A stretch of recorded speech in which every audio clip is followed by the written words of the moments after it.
everybody. This is Amber with Nature in the City, and this is our Nature Keepers and Keystone volunteer gathering. Today, we're going to be doing a town hall session. So we all got started, we introduced ourselves, we had a little bit of time together, and now we're going to share and kind of discuss what's been going on with Nature in the City. So last year we published a 20th anniversary survey, and we really just tried to put it out there in every newsletter and every communication to get some participants. We had a goal of 100 people, which I realized might have been a little bit ambitious, but we did get 55 people that responded. So I'm really excited to share those results with you. So I'll go ahead and share my screen.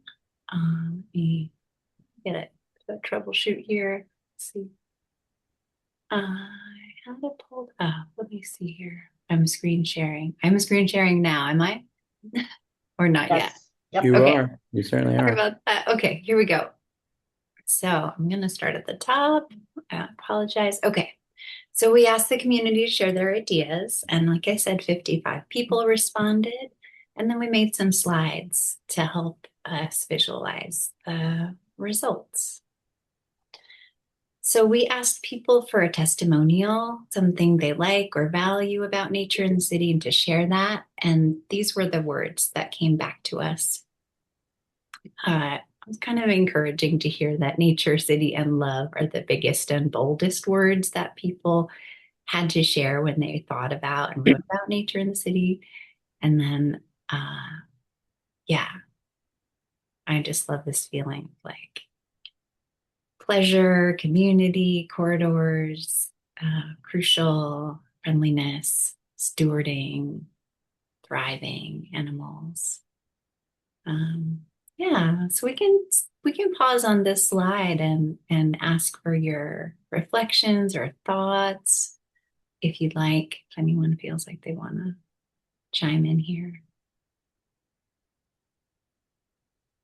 Or we could just go through all the slides and then reflect afterward. Maybe, yeah, I think I'll go through the slides and then we can share some of our reflections and we can pop back and forth if you like. And then people had to say the quotes that we pulled out were, "Thank you for being an advocate of precious green spaces in our urban landscape. There's so much of nature to enjoy in the urban environment. I love that. We really try to get people out there and do our walks." And another person said, "I love the grassroots feeling of your organization. I love nature and I love the city. Thank you for your hard work." And then we invited people to share their own ideas. Yeah. Oh, yeah. Next is with a little help from AI, this wonderful graph that helps us understand what people thought was most important to the community. So not necessarily themselves, but if they were to put themselves in the shoes of like the community or San Francisco as a whole, of people and the environment that is here. So yeah, not surprisingly, most people said that habitat restoration was really important to the community. Then nature walks and our youth programs came next, and wildlife garden services. So then you can see who, some people were neutral on these and some people didn't think they were as important. So a lot of this, we kind of had a hunch that that was true. And then for future projects and initiatives, we had 29 people say that it would be great for us to start new habitat restoration sites across the city. And then 19 said a volunteer corps of mission aligned organizations, so people that would get out there and restore biodiversity and habitat or advocate or do different things to volunteer, which I love that idea. And then I know that Ella, who's our main steward of the native plant nursery, there were 16 people who thought that was really amazing to expand our native plant nursery and our partnerships around native plants in the city. And then 15 would like more nature walks. And there was some community ideas and feedback for the future, more proactive media outreach, I totally hear that. We all do so much important work in this collective, and it doesn't really get talked about all that much in the media. And then volunteers days focus families and children. And then the volunteer core could include advocacy to turn people out to agency meetings when we need people writing letters. So, all great ideas. And we'll hold that slide until we'll come bring that one back at the end of the talk today. But anything that came up for people that you want to reflect on or share more about or elaborate?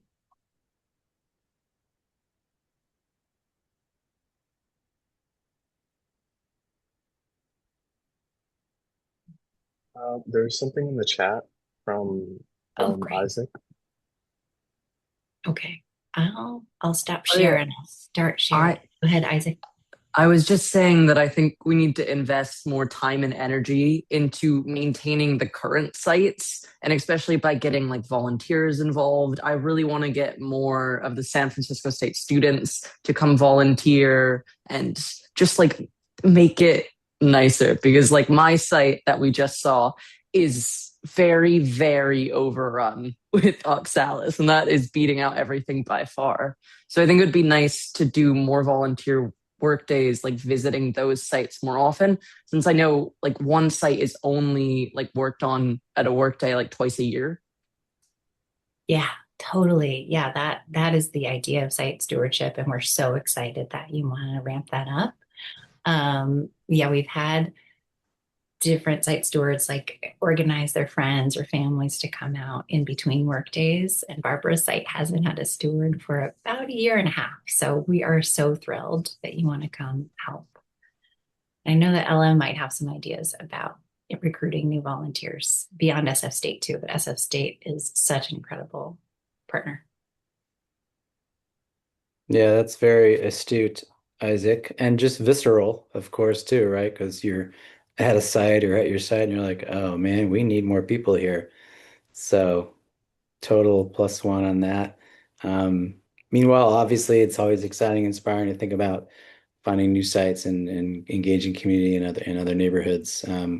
But for me, Green Hairs Cherry Corridor is just like amazing flagship, nature in the city project with a lot of sites already, um, and a lot of investment over the decades now. So yeah, I think we want to try to do our best to maintain that and improve it, obviously, over time. Um, so nice. And then I just wanted to make a comment on the overall feedback that you received in terms of programming. It's just pretty cool how it's so aligned with what Nature in the City is already doing. It's not like somebody, came up with like out of this world ideas that are like not mission aligned or like, or like, you didn't get like 20 people saying, oh, you got to do this. And it just be like out of the blue, totally like in sync. Yeah, that's really encouraging. I hope that means we've been listening to people over the years and then doing things that help make sense. Ella, do you want to feed in a little bit about habitat stewardship and Green Hair Street Corridor or volunteer recruitment? Yeah, I think it's been really cool. We've this last year or half year, we've been working with SF State a lot, and I think it's allowed us to make connections like Isaac and Ollie. And yeah, I think students are a really great volunteer base. And partnerships with professors are really good because students often need fieldwork credit for classes. And so these are connections that once these students graduate, hopefully it'll shift to the next cohort of students and we'll kind of have an ongoing relationship with certain professors or clubs or resource centers. So I think in terms of legacy of support from SF State, I think it's a really good partnership that I'm really excited to keep working on. And I think it's also really cool I know in the past we've done College Core, and that's how we connected with Precious. And I think, yeah, having SF State as a partner is a potential good outlet and resource for getting students workforce development jobs and intro careers in the environmental field. So it's a partnership I'm really excited about.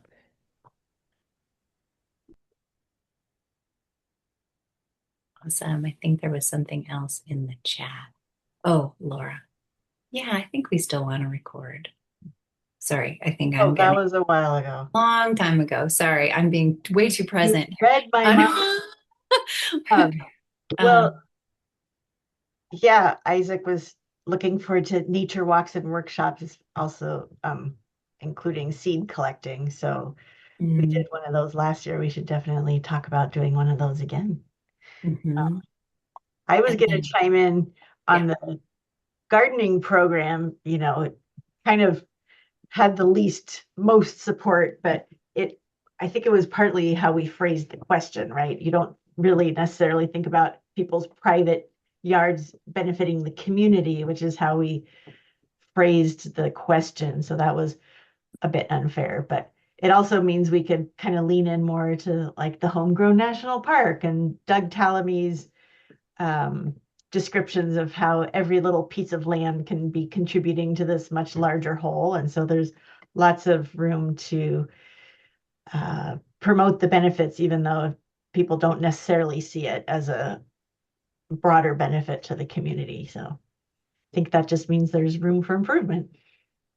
Yeah, and I'll let Ken speak after I say a quick word or two. But uh, one thing that we're really excited about is to just really focus on, like, for especially the installs, Ken let me know that they're pretty much 100% native plants that they're putting into new gardens.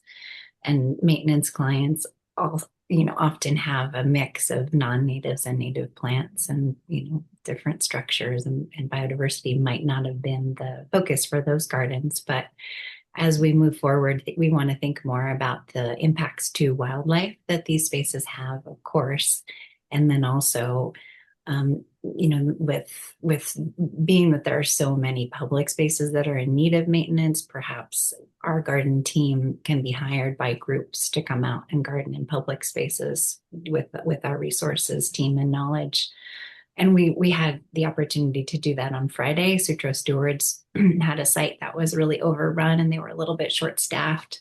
So they did hire us to come out and pull weeds there, which was really fun because our team got to spend time with their team and then celebrate and honor the work that they had done for so many years to get those plants in the ground. And then, like, Ella and Rachel and I at one point were unwinding Cape Ivy from this beautiful elderberry plant that was like 12 feet high. And then we're just like, oh, freeing the plant, so it can be really fun. But Ken, do you want to jump in and talk about the gardening program and impacts and kind of direction? Oh, you're muted. Thanks for sharing that note about habitat restoration this weekend through Garden Services. That is a pretty exciting thing to think that we're offering garden services to, help maintain community spaces. So it's wonderful that we're also able to do that as a source of revenue for nature in the city. That's pretty cool. And it was a super fun project. I'm more of a visual person, so maybe I can do a screen share and we can just show some pictures from nature in the city and the work that we've been doing. So let's see. I assembled a few photos. So here's some recent projects, and interestingly, we've been the program has been spreading quite a bit just because of the front yard gardens that we've been doing for people and the lift that we've been getting, essentially through word of mouth. So people, really are in these instances benefiting from private gardens because, we're doing them in people's front yards. And so here's one where it was all local natives. We've started doing a lot more of these like kind of character boulders to kind of make it feel like a habitat as opposed to just plants growing in. These plants all had to be put in gopher baskets because the gopher was ravaging this area. we are in the midst of getting a pickup truck, but I thought this was a hilarious photo because my Volvo is a workhorse, and much to the chagrin of my wife, we have been packing it with as much as we can. I think we fit, like, this day probably 75 plants in the trunk of my Volvo. Here, so we've done, this is not one of them, but we've done quite a few like complete backyard renovations, and I'll share them. This was the an initial preparation for somebody who's moving out and then going to be renting their house or apartment, I believe, in the Mission. So we didn't address the grass in the flagstone, but we pruned it heavily, took out a lot of old plants, and then put in again, I think this was 60 local, all exclusively local natives around the perimeter of the property.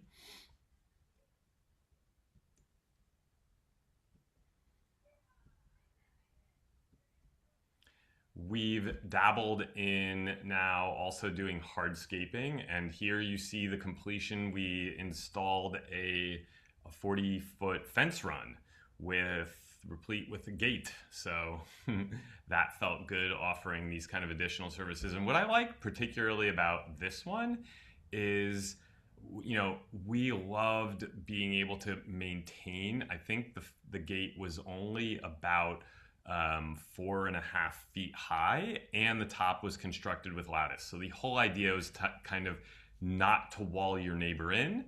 Both of the owners have dogs, so we wanted to keep the dogs separate, but we didn't want the neighbors to be blocked out from one another. So love this idea of creating fences that lets you kind of stay in touch and have a visual line of sight with your neighbors. Oh, this actually just made it in. This is the this is the small garden that just went in at the Marin Waldorf School. That's my son watering the plants in at the end of the day.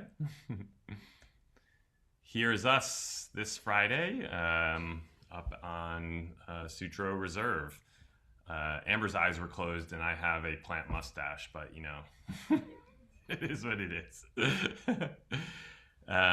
This was also, Ella, if you have it, you could share it. I don't have the before picture, but oh my goodness, that front and center, there was just like a 6-foot high by like 12-foot long bush that had completely taken over this space. So again, like just completely transformed this space by putting in a whole bunch of natives. We put in 10, and the homeowner was like, "It seems so small and sad." And I was like, "I told you, come on, put in 40 plants." And she's like, "Okay, let's do it." And then we went back to the nursery and got another 30 plants, and it turned out looking pretty sharp. This was actually, here, let me do that was a spoiler alert. So this is the before, massive oxalis. We had to construct ramps so we could get the wheelbarrow back.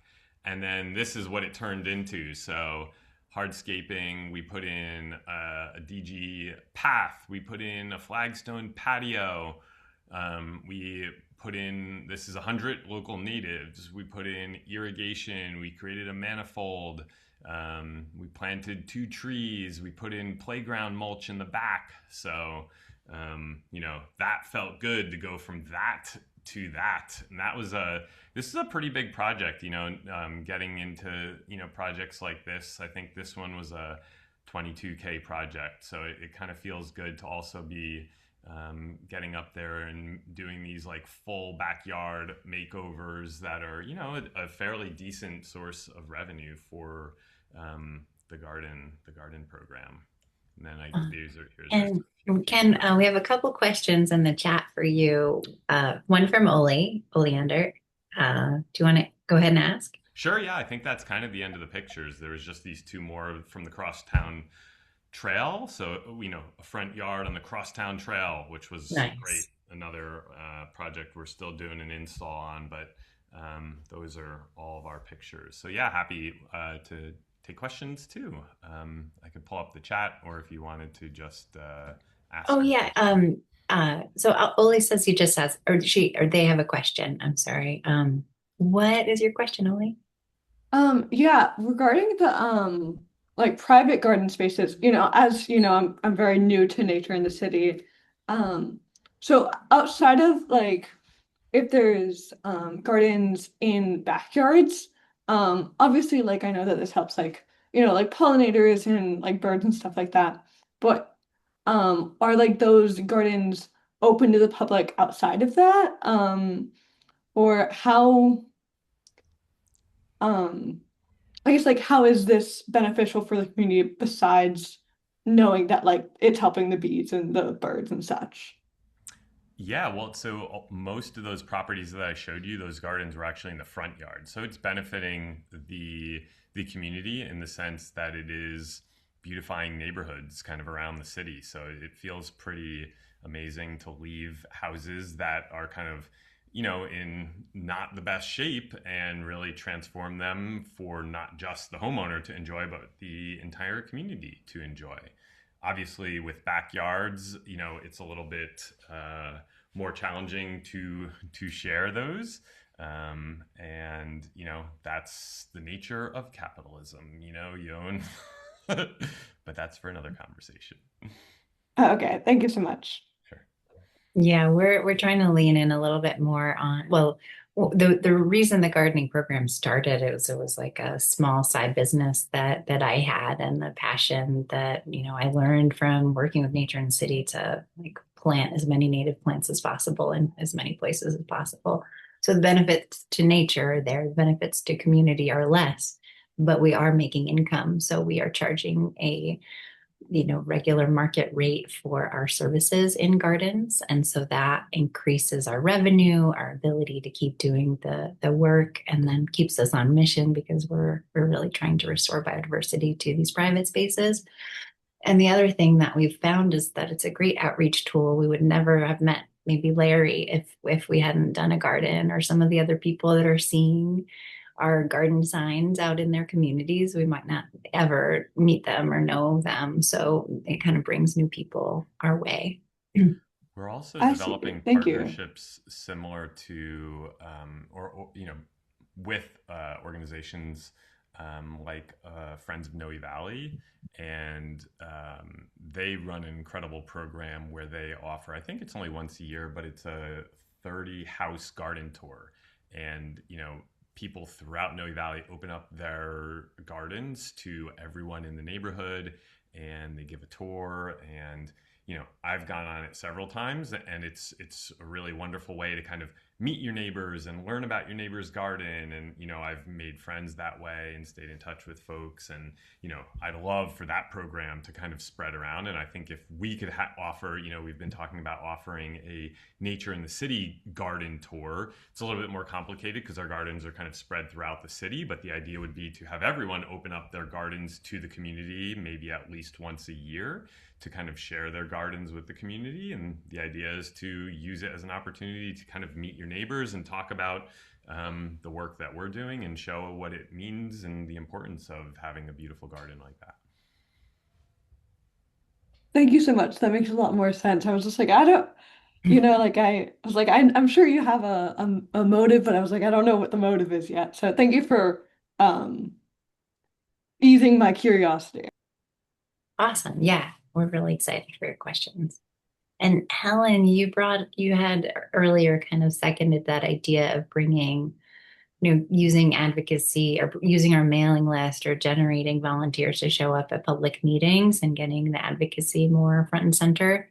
What do folks, I mean, I'm sure, I know that's valuable because we've toyed with, where we've shown up for a lot of meetings and we've done a lot of advocacy in the past, but Well, quickly, Amber, there was a couple more questions specifically about gardening. So I don't know if you wanted to just wrap those up and then kind of Oh, go sure, sure. Yeah, Peter, you asked about how on earth did we get all the oxalis out of that garden? Ken, do you want to you want to tell us what magic you worked? We did spend one day removing a good portion of it, but we sheet mulched. So repurposed cardboard. And we've done that now at more than one garden with good success. So it was kind of like a sandwich of putting down cardboard sheet mulch. Then we would cut holes, plant the plants, put down the irrigation, and then lay the mulch on top. And we've had success with that strategy and technique. Cool. And is that going to be an ongoing client so you can go back and make sure you remove the oxalis that comes up? Yeah, well, that was the whole idea. We are going to be providing ongoing maintenance and services, and we're like, oh, geez, like if we don't sheet mulch this, it is going to become a nightmare very quickly. So the idea is let's save a lot of work and do a bunch of work up front to save quite a bit of work down the line. Well, I'll be interested to follow how that works out because I mean I'm battling oxalis in my own yard like crazy. I'm doing pretty well, but I also use a weed torch, so I'm taking advantage of that tool in the toolkit. Not using herbicide, which some land managers do, but the weed torch really helps along with sheet mulching. But just sheet mulching definitely obviously is going to require your follow-up because if they didn't hire you to do maintenance, then you'd go back 3 years later, forget it. It would be a disaster. So Yeah. I'm gonna go off camera because I'm gonna go in transit. But thanks everybody. All This is right, Peter, thank you. Nice to see you. And Tiffany and others have talked about garden tours. And so there's a couple that have happened in the past in San Francisco. CNPS Yerba Buena was doing a native plant garden tour for years and years. So, that kind of stuff can be repurposed or, regenerated. And then also there's a wonderful garden tour in the East Bay called Bringing Back the Natives, and they are really strong. They also have expanded to kind of like green homes and, water replenishing and solar and different ways that we can make our homes into better ecosystems. Then there was a kind of whisperings from San Francisco Environment Department to do some sort of open garden tour collaboration. So I'll have to check back in with Cindy about that and see if we can get something started. It's a good reminder because I'd forgotten. Isaac had also asked about the gardening program. Do you have any programs to provide the service to low-income people as well? Yeah, I'll let you answer that too if you'd like, Amber. I was just going to say we have talked about that, and it is certainly something we'd like to explore more and prioritize. We have lost a few clients, seniors who just weren't able to afford kind of the service at market rate. We also want to be able to go into, a diverse array of clients' backyards kind of throughout the city, and so we've been trying to be creative about how we could find ways, whether that be grants or other opportunities to provide these services to people of all types of economic income. But thank you for asking that question. And it's something we hope to follow up on and provide the progress as we make it. Yeah, I don't have too much more to add on that, but it kind of makes me think about the Green Schoolyards program and how important it is to bring less concrete and more biodiverse space to schoolyards, and that's a big priority of the school district, even though all of us know that the school district is in strike right now. So teachers are not teaching in classrooms, and that's pretty intense. So school district is in a little bit of a crisis, but they did receive a grant through Cal Fire Green Schoolyards program, and they chose to contract with Nature in the City to start up stewardship programs in green schoolyards. So this is kind of an interesting hybrid. It's like a little bit public, a little bit private, also very community beneficial, but also closed to community for really good reasons. So we're really navigating a new area there. And I think that sort of fills the gap of gardening in low income communities. And we also have some public habitat sites that we work to care for in low income communities. And just knowing, as a nonprofit, you want to do it all and you want to be completely beneficial to as many people and the environment as possible, and you have limitations. So we've kind of navigated those limitations over the years. But it has been something that has come up in our gardening team over and over again because people working in these wealthy private spaces are like, wait a minute, why aren't we giving these resources to people who would also benefit from it? So yeah, I hear you, and thank you for bringing that up.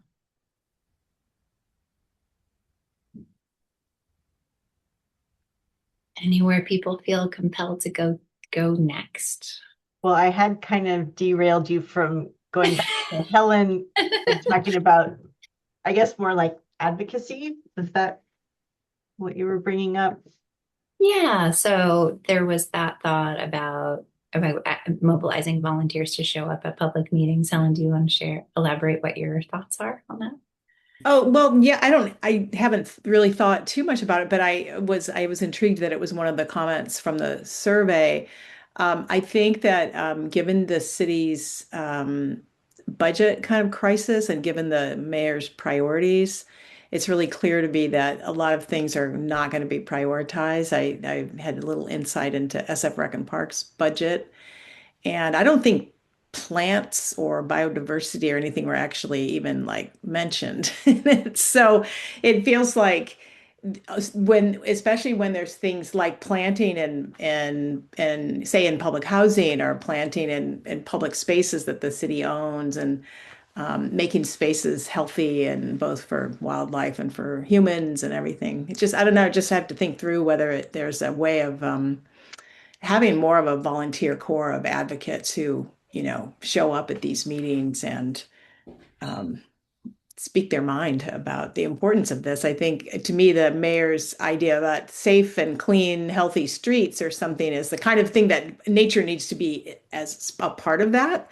And I don't necessarily see that happening yet. So don't know. Yeah, we're a member of the Reimagining San Francisco Coalition of groups that are focused on equity and access and biodiversity.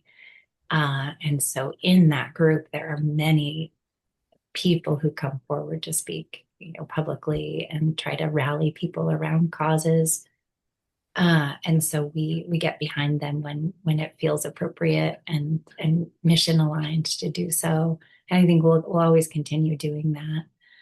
But it is interesting to think of that larger picture, Helen, about how important it is to put these ideas in front of people as equally beneficial, like nature and our access to it is equally beneficial to cleanliness and, safety. So that's really, really wise.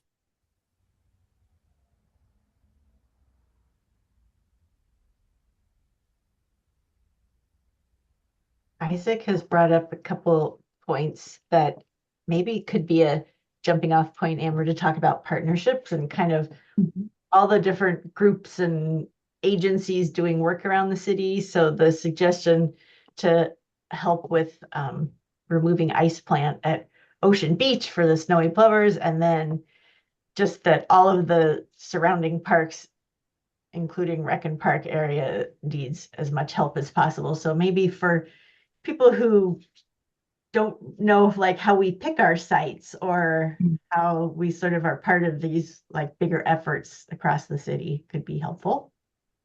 Yeah. Well, I'll speak specifically to Ocean Beach. We're kind of there's the Friends of the Sunset Dunes, and the park was renamed Sunset Dunes. And then we were connecting with Golden Gate Bird Alliance and Surfrider Foundation to put forward a grant proposal to a big California state agency. And we kind of paused because of the uncertainty of what was going on for the Sunset Dunes Park and whether that would get recalled or, they'll be back on the ballot for a vote. So I think we, that's just an insight into like some of the decisions we make. We sometimes get involved in a partnership and it looks great, like we're ready to start crafting our next steps, but then political forces come in. It's like, oh, that is not an easy thing that we can kind of work on right away. So, and Isaac, also what you said was really, really keen about maintaining the spaces we do have. And, our model is that we want to get really dedicated site stewards that are all the time volunteers to show up and care for these sites weekly if they can, or when they have a couple of hours here and there and they don't have a public garden, they can come out, bring a friend or two.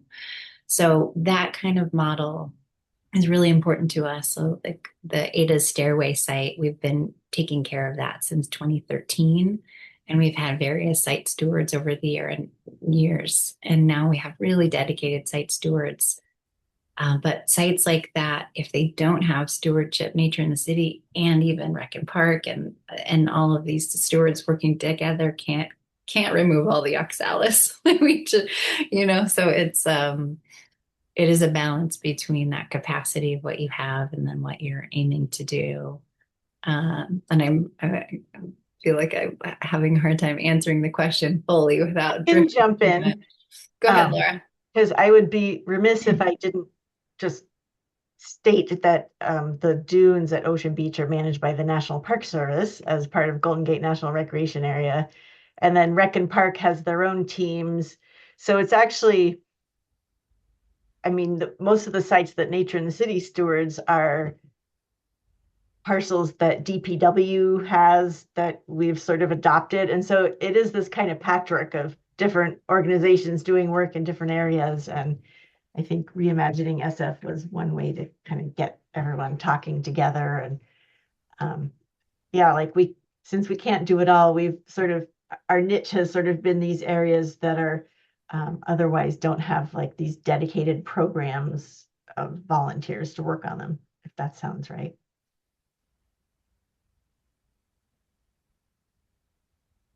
Yeah.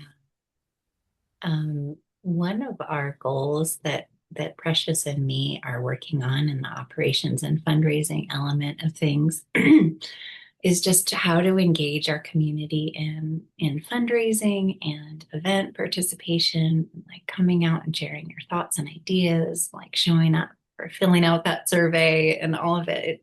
It matters so much to us to be a community-based organization, a community-backed organization. So I'd love to open it up for your thoughts on like how we could do better for the community. What could we do more to, if it's volunteers or if it's, people coming out to these and sharing their thoughts or bringing food to community picnics. And a lot of you have participated in those over the years.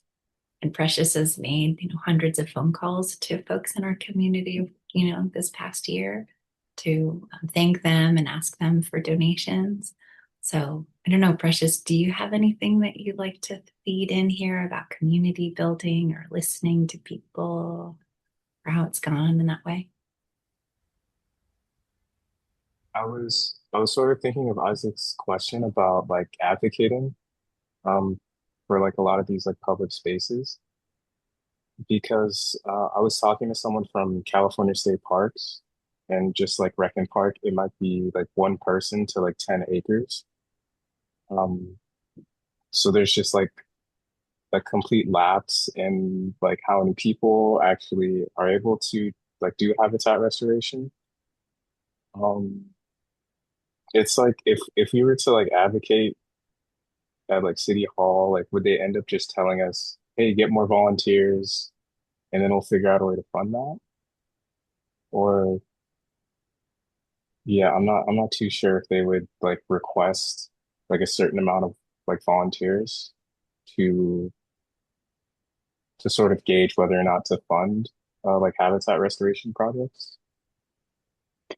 Yeah, I love that where that leads, Precious, because for example, that I know of a group that was maintaining the median along Divisadero Street, and I think it was Public Works came in and just ripped out this median that they'd been restoring for 10 years. And the community really got mad and said, this is unacceptable. We were, risking our lives to go out there in the middle of the medians and calm the traffic and plant natives and make it this beautiful, diverse area. And the city responded. I don't know why it happened in the first place, why the removal happened, but this does happen at our sites too. and I was consulting with the team that this had this problem. But yeah, the city allocated plants and city staff and volunteer services immediately to replant, which is great. But I don't know. Yeah, it shouldn't have been destroyed ever in the first place. But I think that the power of communities to advocate for places is really important. And so where we work in the Greenhair Street corridor in District 7, they have a participatory budgeting grant that they can make $50,000 available to community supported projects. So I think that the more, nature groups or people interested in nature and urban nature benefits show up at community meetings, the better, and the more that they advocate for the things they want to see in their places, in their neighborhoods, in their districts, the better, because it all really does matter. And it's hard to know exactly how the things get tipped in one way or another.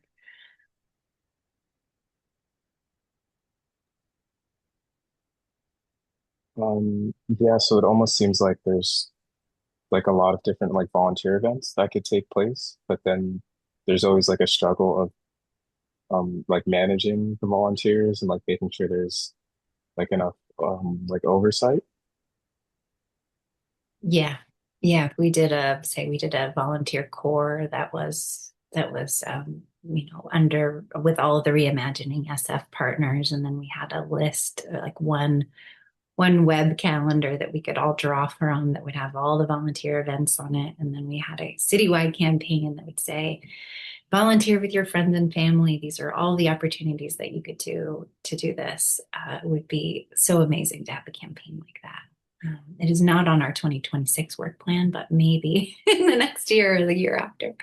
Um, yeah.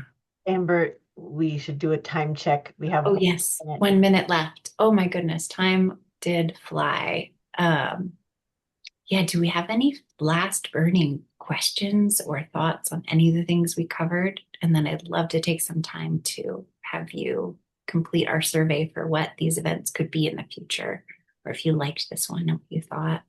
Laura just put the survey link in the chat, but does anyone have anything they want to say before we go back and eat our suppers and rejoin our friends and family tonight? Yeah, I just want to say thank you for doing this. I'd love to, I'm really excited to get more involved, and I'd love, sorry, I'd love to, be at more of these meetings. I was wondering if it's possible to send out the meeting information a little bit further in advance. Like I saw the first email about it this morning. So I was really lucky I was able to come, but you know, I would love to participate more, and thank you. Lovely. Well, yeah, we send this out to our Keystone volunteers and nature keepers. So I think Ella had just updated you as a Keystone volunteer more late recently, but I think we sent this announcement out the week before last, and then we try to get people some reminders, but we're so glad you made it today, and we're really glad to hear you want to be more involved. Thanks so much. Did you want to pull back up that slide, or should we? Yeah, I'll pull back up that slide for our survey. And so if you can use that QR code or the link that Laura shared in the chat and let us know what you thought. We want to do a mix of these types of events.